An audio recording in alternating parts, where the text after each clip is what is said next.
એક ગામમાં એક વેપારી રહેતો હતો. તેની પાસે એક ગધેડો હતો, જેની પીઠ પર તે સામાન લાદીને વેચવા માટે બજારમાં જતો હતો.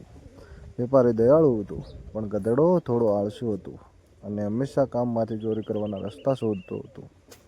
એક દિવસ વેપારીએ ગધેડા પર મીઠાની ગુણો એટલે કે થેલીઓ ભરી. તે દિવસે વેપારીને બજારમાં પહોંચવાની ઉતાવળ હતી. રસ્તામાં નાની નદી આવતી હતી. નદી પસાર કરતી વખતે ગધેડાનો પગ લપસ્યો અને તે નદીના પાણીમાં પડી ગયો. ગધેડો માંડ માંડ ઊભો થયો, પણ તેણે અનુભવ્યું કે તેની પીઠ પરનો ભાર ઘણો ઓછો થઈ ગયો છે, કારણ કે પાણીમાં મીઠું ઓગળી ગયું હતું. ગધેડો તો ખુશ થઈ ગયો. તેને લાગ્યું કે આ તો સરસ રીત છે. ભાર ઓછો કરવાને બીજા દિવસે ફરી વેપારીએ મીઠું લાદ્યું. આ વખતે ગધેડાએ જાણી જોઈને નદીમાં ડૂબકી મારી. ફરીથી મીઠું ઓગળી ગયું અને ગધેડાનો ભાર હલકો થઈ ગયો. વેપારી સમજી ગયો કે ગધેડો તેની સાથે રમત રમી રહ્યો છે. વેપારીએ નક્કી કર્યું કે ગધેડાને પાઠ ભણાવવો જ પડશે. ત્રીજા દિવસે વેપારીએ ગધેડાની પીઠ પર મીઠાને બદલે રૂના મોટા પોટલા બાંધ્યા. રૂ જોવામાં મોટું લાગે પણ વજનમાં હલકું હોય છે. ગધેડાને તો ખબર નહોતી. તેણે વિચાર્યું, આજે પણ હું નદીમાં ડૂબકી મારીશ એટલે આ ભાર પણ હલકો થઈ જશે. જેવી નદી આવી કે ગધેડાએ જાણી જોઈને અંદર ડૂબકી લગાવી. પરંતુ આ વખતે ઉલટું થયું. રૂએ પાણી શોષી લીધું અને તે અત્યંત ભારે થઈ ગયો. ગધેડો જેટલો ઊભો થવામાં ગયો કે તેનાથી ભાર સહન ન થયું. તે માંડ માંડ નદીની બહાર નીકળી શક્યો. તે દિવસે તેને આખો રસ્તો એ ભારે ભીના રૂનો ભાર ઉચકીને ચાલવું પડ્યું. થોડા મહિના વીતી ગયા. ગધેડો હવે સમજી ગયો હતો કે નદીમાં ડૂબકી મારવી જોખમી છે, પણ તેની આળસ હજુ ગઈ નહોતી. તેને લાગતું હતું કે માલિક તેની પાસે બહુ કામ કરાવે છે. એક દિવસ વેપારીએ ગધેડા પર માટીના કોરા માટલા અને વાસણો લાદ્યા.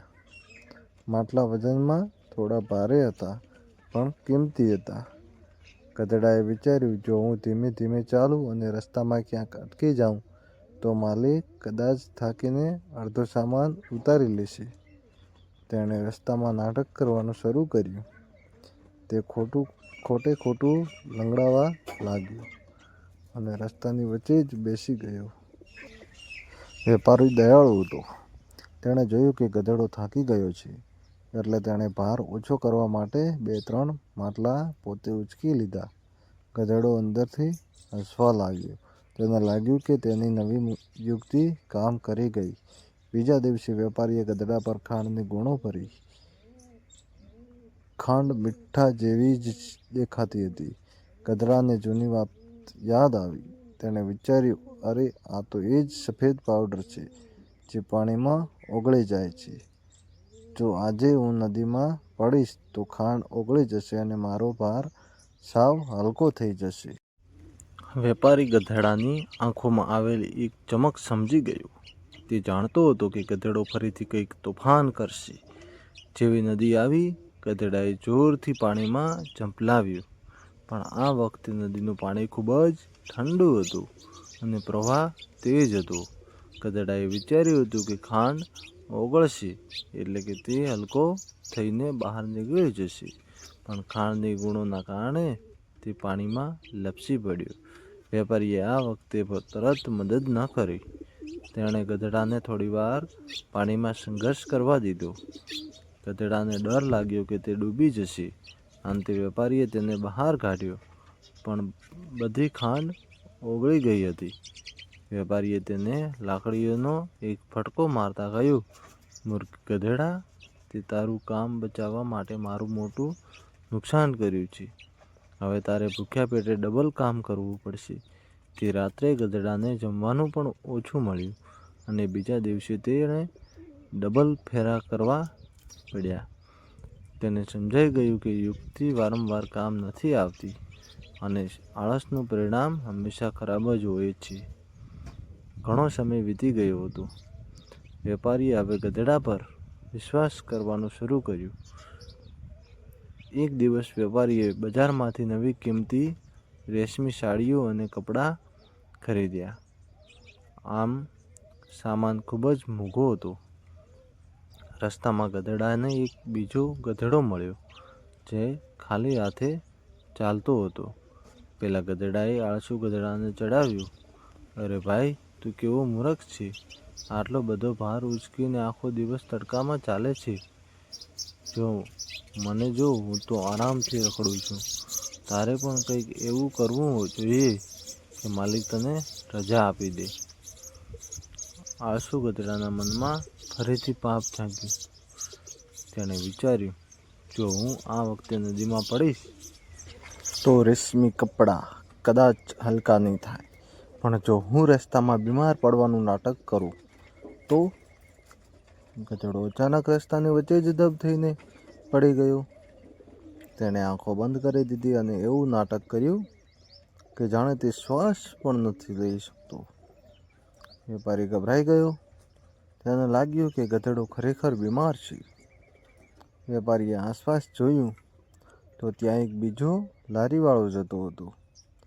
વેપારીએ તેને વિનંતી કરી કે તે તેનો સામાન બજાર સુધી પહોંચાડી દે. વેપારીએ સામાન લારીમાં મૂક્યો અને ગધેડાને ત્યાં જ આરામ કરવા માટે છોડી દીધું. ગધેડો તો અંદરથી બહુ ખુશ થયો. માલિક સામાન લઈને જતો રહ્યો અને ગધેડો હવે આઝાદ હતો. તેણે વિચાર્યું કે હવે તે આખો દિવસ જંગલમાં ઘાસ ચરશે અને મજા કરશે.